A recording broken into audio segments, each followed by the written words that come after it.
Wayang itu menjadi sebuah keharusan histori pada saat itu, kontribusinya cukup besar dan itu tidak ada yang dilanggar apapun. Itu soal pendapat. Saya boleh dong beda dengan Ustadz Basalamah, dan tidak harus bereaksi sama dengan Ustadz Miftah. Kita punya gaya yang berbeda. Apa tentang wayang ini? Kita ingat Samareog Ponorogo. Kita ingat pula dengan batik. Tiba-tiba batik diklaim oleh tetangga, ribut kita. Reog Ponorogo wayang diklaim sama orang lain. Lah, tiba-tiba wayang diklaim sama Belanda, misalnya. Baru ribut. Assalamualaikum warahmatullahi wabarakatuh. Waalaikumsalam warahmatullahi wabarakatuh. Pemirsa pada Squad TV, saya ingin berbicara lain dengan Dr. Tony Rosin. Apa kabarnya, Bung? Alhamdulillah, sehat, segar, bugar, berbahagia. Ini pengamat politik dan bangsa. Saya ingin Anda komentarnya tentang wayang, karena saya lihat Anda juga sebagai penulis novel dan pecinta wayang. Otomatis lah. Anda Karena juga... kakek saya itu keturunan dari Demak, Sunan Kalijaga, yang menciptakan karya bernama wayang itu juga di Demak kan. Gitu. Saya nggak tahu itu apa hubungannya. Baik, Bung. Begini ya, kita sedikit kulik tentang masalah polemik wayang kemarin. Pertama, Ustadz Khalid Basalamah yang mengatakan bahwa wayang itu dilarang dalam Islam, dan bagi yang megang itu sebaiknya dimusnahkan. Sebetulnya itu statement biasa-biasa aja, tetapi kita ini sekarang lagi sensi gitu kan. Kemudian menimbulkan reaksi. Salah satunya ada Ustadz kondang lah, penceramah nyentrik lah, Gus Miftah, menggelar wayang. Dalangnya Ki Warseno sebagai reaksi daripada ungkapan dari Ustadz Basalamah. Nah, di situ ada wayang yang saya lihat itu rada mirip-mirip Ustadz Basalamah lah. Dan itu hajur betul, dihajar sama Baladewa. Luar biasa reaksinya ya. Banyak lah ya pro kontra. Itu juga biasa sebenarnya. Biasa juga kan? Iya, begini Bung. Kalau di dalam konsepsi Islam kita lihat nih, kenapa ini apa fenomena wayang ini? Iya, jadi begini, Bung Yusuf. Setiap orang itu berhak untuk memiliki pendapat masing-masing. Itu adalah hak kebebasan yang dijamin oleh Undang-Undang Dasar, gitu kan. Tapi kita hidup di dalam situasi sosial, kita hidup berinteraksi dengan masyarakat yang lain. Disitulah perlu kita bersikap bijak. Ada pendapat yang perlu kita ungkapkan, kita sampaikan, kita publish. Ada pendapat yang situasinya tidak tepat untuk dipublish, meskipun itu hak dilindungi oleh undang-undang. Jadi misalnya ada orang yang sedang galau, sedang susah, sedang banyak utang, sedang penuh dengan masalah, kuliah S2 belum lulus. Ini menyinggung saya nih. Gitu ya, lagi pusing-pusingnya gitu kan ya.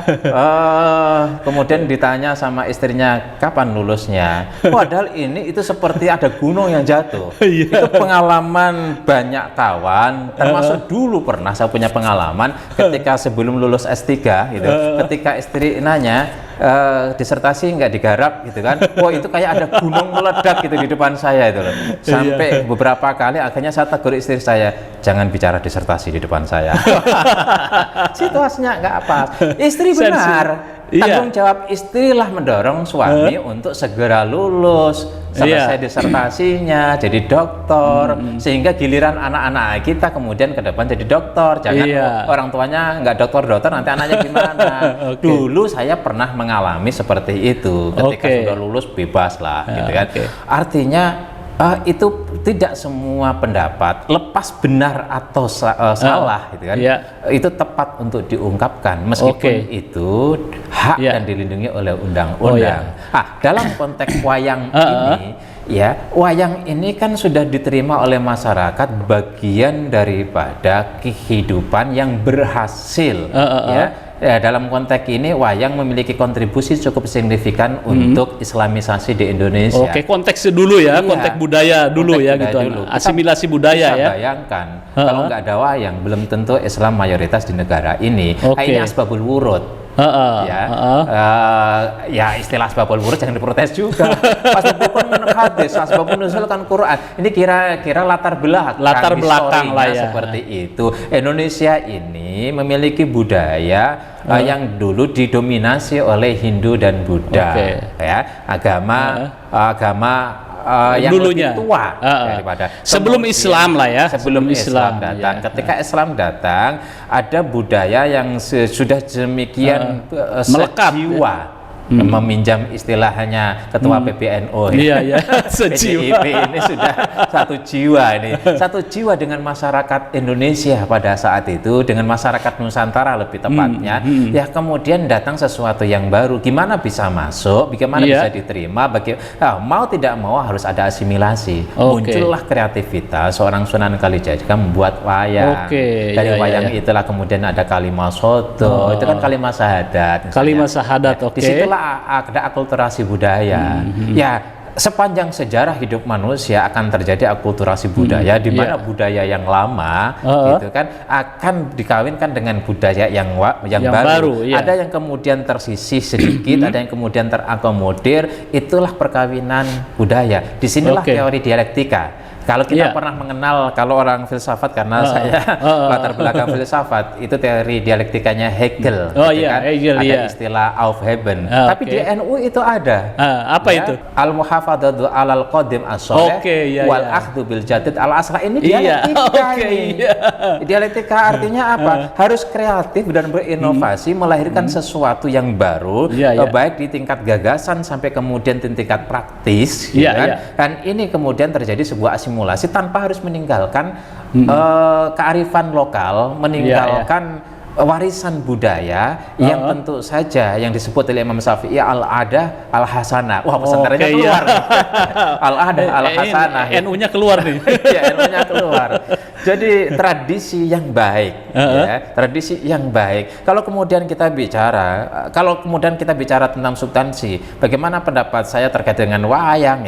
Wayang itu menjadi sebuah keharusan histori pada saat itu, kontribusinya cukup besar dan itu tidak ada yang dilanggar apapun. Itu soal pendapat. Saya boleh dong beda dengan Ustadz Basalamah. Dan tidak harus bereaksi sama dengan Ustadz Miftah. Kita punya gaya yang berbeda. tidak harus sama. menghancurkan wayang lagi. Jadi ini akhirnya ada hukum aksi reaksi. Dalam dialektika kan juga ada tesis, antitesis. Dalam konteks praktis ada aksi, ada reaksi.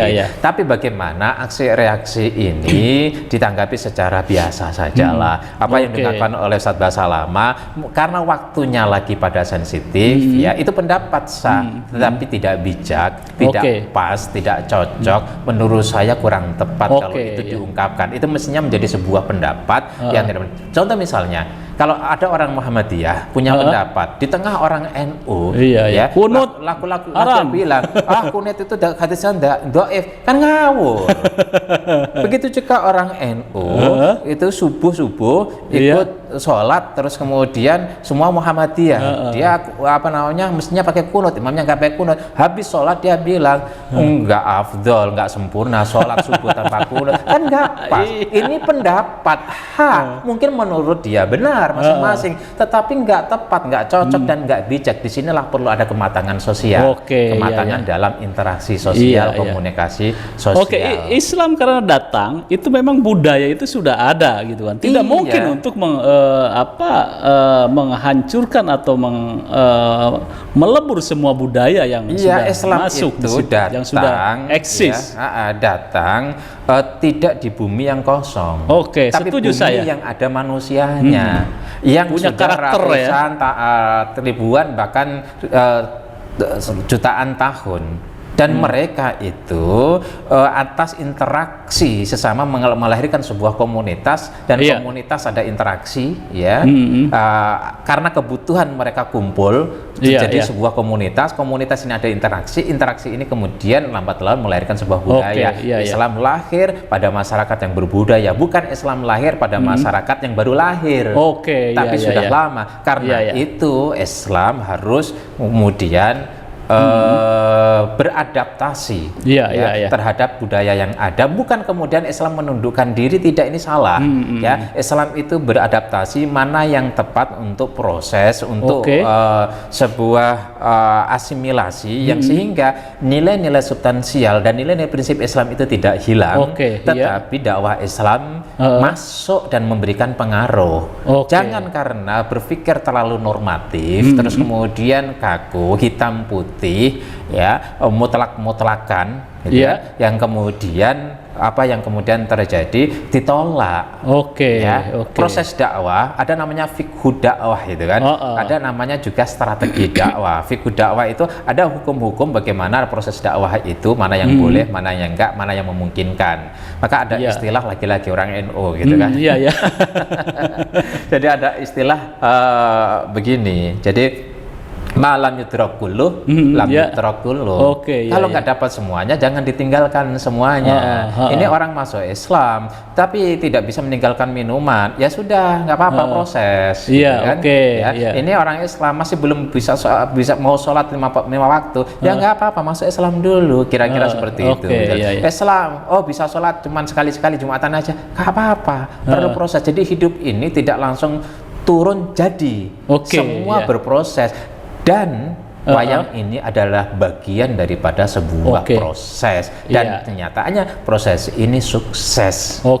Nah, kemudian ada pergeseran. Kalau dulu kan wayang itu sebagai media dakwah, sekarang itu kan mungkin substansinya lebih kepada entertain atau seperti apa ini?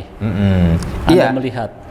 Kita harus juga dipahami bahwa budaya masa lalu, apalagi budaya itu memberikan perlu dirawat, tujuannya adalah untuk tidak menghilangkan histori. Saya setuju, tidak menghilangkan histori, bahwa nenek moyang kita itu memiliki akar budaya yang kuat seperti wayang dan lain sebagainya. Kita punya setiap bangsa itu punya sejarahnya masing-masing. Setiap masyarakat punya sejarahnya masing-masing. Dari sejarah itulah yang kemudian kita menetap masa lalu. Katanya kan kalau dalam konteks lama, koltan turnafsu makota majlingkot, harus lihat masa lalu dalam rangka untuk masa depan. Bagaimana Indonesia mencerabut persoalan masa lalu kalau mau membangun masa depan tanpa memahami masa lalu, nggak akan bisa. Itu sudah teoritis, ya. Jadi termasuk sejarah tentang pemberontakan PKI mestinya nggak hilang dong. Itu bagian daripada apapun lah sejarah bangsa ini. Indonesia bisa seperti ini melalui berbagai proses sejarah. Kalau itu kan tidak hilang, Bung, pemberontakan PKI masih tetap ada. Pendidikan di mata pelajaran kan sudah mulai hilang, bos, gitu kan. Nah, itu satu, itu untuk anak cucu kita memahami bagaimana proses sejarah bangsa ini hingga akhir, termasuk di dalamnya itu ada agama-agama, salah satunya adalah Islam, gitu kan. Itu histori. Terus kemudian yang kedua adalah bahwa ketika wayang ini dipertahankan, di situ ada nilai-nilai yang cukup agung. Bagaimana nilai-nilai ini edukasinya di situ ceritanya gitu aja. Fiksi, nilainya. Nilai akhirnya menjadi sebuah basis kita membangun budaya masa depan, membangun karakter bangsa di masa depan, gitu kan. Terus kemudian membangun peradaban Indonesia di masa yang akan datang. Itu dari nilai-nilai itu tidak boleh tercerabut. Gitu kan. Banyaklah nilai dari wayang itu.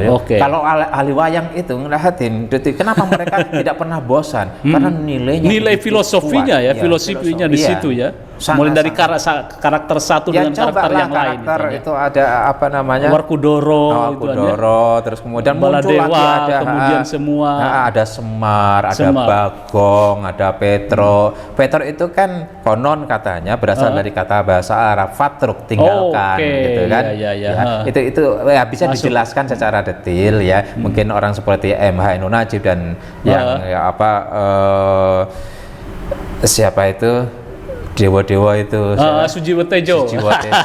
Ya memang mendalami betul soal ini dan mereka paham serta mampu menjelaskan filosofi daripada wayang ini. Jadi ada nilai filosofi daripada wayang ini yang kenapa sekarang kita pertahankan, masih dipertahankan soal substansinya. kemudian ada kesan, ada banyak orang tidak paham, bukan berarti kemudian dimusnahkan. Dimusnahkan tidak. Soal paham tidak paham, yang paham juga banyak, yang mengambil ibrahnya, mengambil pelajarannya juga banyak. Jadi jangan asal main bongkar aja, tapi juga bereaksinya juga nggak perlu berlebihan. Begini Bung ya, apa tentang wayang ini, kita ingat Samareog Ponorogo, kita ingat pula dengan batik. Tiba-tiba batik diklaim oleh tetangga, ribut kita. Reog Ponorogo wayang diklaim sama orang lain. Lah, tiba-tiba wayang diklaim sama Belanda, misalnya. Baru ribut. Wah, ini budaya kita. Iya. Karena memang wayang ini, wayang termasuk wayang kulit, wayang golek itu memang tidak ada di Arab, di Mesir tidak ada gitu ya. Apa yang di tidak Eropa ada tidak di ada. Arab, apa yang tidak ada di Arab gitu kan? Ya, atau di Cina bukan gitu berarti itu tidak tidak Islam. Salah gitu. Tapi juga jangan jelek-jelekin Arab gitu kan. Misal saya singgung sedikit saja soal Jenderal Dudung gitu. Kalau saya karena orang filsafat, ada namanya logika dasar, silogisme itu tidak salah. Kalau beliau mengatakan Allah itu bukan orang Arab, ini benar. Cuman masalahnya kenapa berhenti di Arab dan kenapa ngambil contoh Arab, ini soal komunikasi. Komunikasi publik publik aja. Coba kalau Pak Jenderal Dudung itu bilang bahwa Allah itu bukan orang Arab, Allah bukan orang Cina, Allah bukan orang Belanda, Allah itu bukan orang Jawa, Allah bukan orang Batak, gitu kan? Ya, coba disebutkan semua. Saya pikir tidak terlalu terjadi kontroversi seperti itu. Ini hanya bagaimana komunikasi, kemampuan untuk berkomunikasi kepada publik, dan ini menurut saya banyak para elit kita kurang memperhatikan. Saya tidak bicara lemah ya, kurang memperhatikan ya persoalan-persoalan itu ya. Oke Bung, jadi persoalan wayang adalah budaya. Mangga. Malah masuk aja.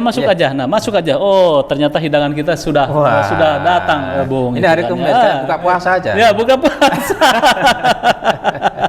Waduh, ini nasi goreng apa masih nih, Mas? Goreng mantap. Oh, nasi goreng spesial ada telurnya, telur spesial. Berarti podcast hari ini adalah podcast spesial ya. Iya. Airnya, Mas, air hangat ya. Oke. Ya. Kembali lagi Bung, bahwa wayang adalah sudah berurat berakar. Kalau tidak sepakat, tetapi tetap ada komunikasi dan dialog yang lebih tepat, lebih santun, yang lebih guyup. Terima kasih Bung. Mudah-mudahan ini salah satu bentuk kesadaran kita bahwa budaya kita yang adiluhung perlu dirawat. Betul, setuju. Memang budaya kita itu berbeda. Wayang tidak ada di Cina, wayang kulit ya, wayang tidak ada di Mesir, tidak ada di Arab, atau tidak ada di Belanda, nggak tahu nih. Mungkin ada ya di Belanda gitu. Kalau toh mereka ada, itu berarti KW5 karena mengadopsi dari kita. Itu kita bangga dong dengan wayang. Ya, mestinya kita bangga memiliki budaya yang luar biasa, dan wayang konon dalam sejarahnya memiliki peran dalam mengembangkan Islam di bumi Nusantara. Mudah-mudahan kita semakin cinta budaya, juga cinta terhadap agama yang kita anut. Tanpa cinta budaya Indonesia, cinta negara Indonesia, cinta bangsa Indonesia, cinta terhadap agama yang dianut masing-masing. Ya, kita selesaikan menurut kepercayaan dan agama masing-masing juga, Bu. Oh iya dong. Gitu kan. Kita makan juga sesuai dengan selera masing-masing. Tanpa mengatakan makananmu nggak enak, makananku enak. Terima kasih telah menyimak podcast kami. Jangan lupa like, share, subscribe pada Suka TV. Wassalamualaikum warahmatullahi wabarakatuh. Waalaikumsalam warahmatullahi wabarakatuh. Selamat makan. Bung.